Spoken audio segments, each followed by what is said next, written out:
Welcome back, Focus Learners. I am absolutely thrilled you're joining me today for another deep dive right here on The Explainer. We're going to look at a concept today that honestly turns conventional wisdom totally upside down. We live in a world that's constantly shouting at us that more is always better. More options, more avenues, more freedoms. We tend to think that leaving every single door open is the ultimate goal in life, right? But what if the exact opposite is true? What if restricting our freedoms and actually actively closing some of those doors is the hidden key to finding genuine peace?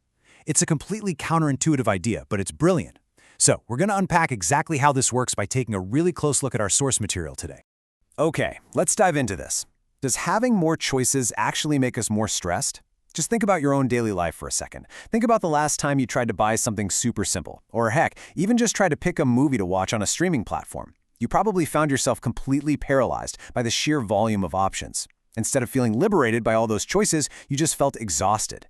Well, our source material tackles this exact phenomenon head-on. It suggests that our modern obsession with maximizing every single choice we make is actually the very thing draining our energy. Let's look at how the text breaks this down. Section 1. The stress of endless options. To really wrap our heads around this philosophy, we first have to start by zooming in on the micro level, our everyday, personal choices. The text draws a hard, deliberate line between two very specific behaviors. On one side, you've got this exhausting, frantic behavior of constantly hunting. You know the feeling, right?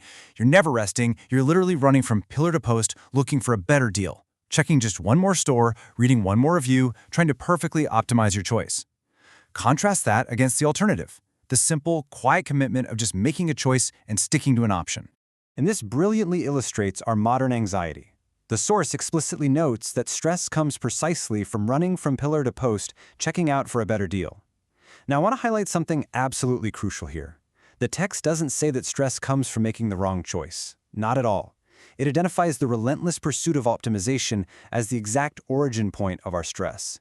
The actual mental and physical act of constantly keeping your options open, of frantically checking for something better, that action itself is what generates your anxiety, regardless of what you finally end up picking. Section 2. Finding contentment in limits. Now, what's really interesting about this slide is how we pivot toward the psychological cure proposed by the text. So, if endless options are what cause the stress, how exactly do we engineer our way out of it? Well, the source points to a concept I'm sure we're all very familiar with, the fear of missing out, or FOMO.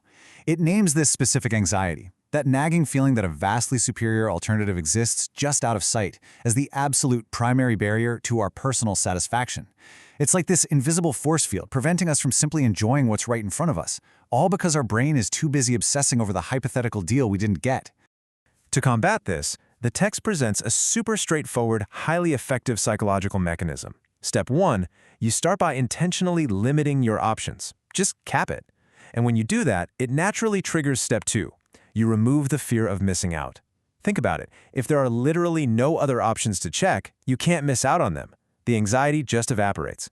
And that inevitably leads to step 3. You become content and satisfied. The text is basically suggesting that satisfaction isn't about finding the perfect thing.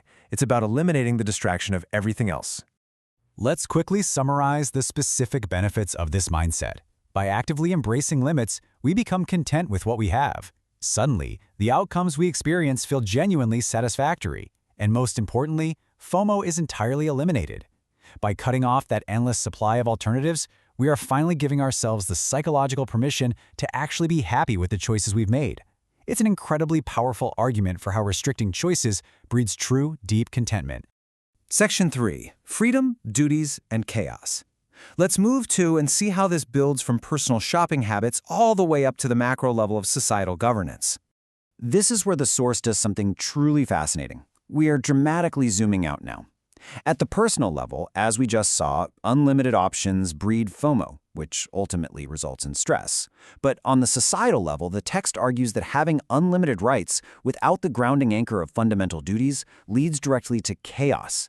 Impartially speaking, the source is drawing a direct philosophical parallel here. It's basically saying the mechanics of a functioning democracy run on the exact same psychological software as our individual brains. Too much unbounded freedom is simply overwhelming in both arenas.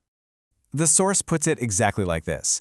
Unlimited democracy without fundamental duties is like having too much freedom. It posits that in endless expansion of democratic rights, if it completely lacks the restricting, grounding elements of civic responsibility, mirrors that exact same paralyzing stress we feel when we have endless personal choices. Just as a person burns out from running pillar to post looking for a deal, a society can become destabilized by an overabundance of unchecked freedoms. So, the crucial point is balance. Just as we need to limit our personal shopping options to find a little peace of mind, the text argues that a society has to balance its freedoms and rights with strict, fundamental duties. Think of the duties as the limiters. They're the boundaries that prevent freedom from spiraling into anxiety and disorder. The source maintains that you simply cannot have unchecked freedom without the grounding weight of fundamental duty. Let's look at the exact quote from the text that perfectly summarizes this ultimate conclusion. Unlimited democracy without fundamental duties is like that having too much of freedom and rights, which may result in chaos. It's a really powerful, sweeping parallel. Unchecked freedom at the macro level leads to societal chaos, just like unchecked options at the micro level lead to personal stress. The necessity of limits applies universally, from the mundane choices of our daily lives all the way up to the structure of our governments. Which brings us to our final thought, in a question I really want to leave you with today. We've seen how the source text brilliantly maps out the destructive nature of unlimited options.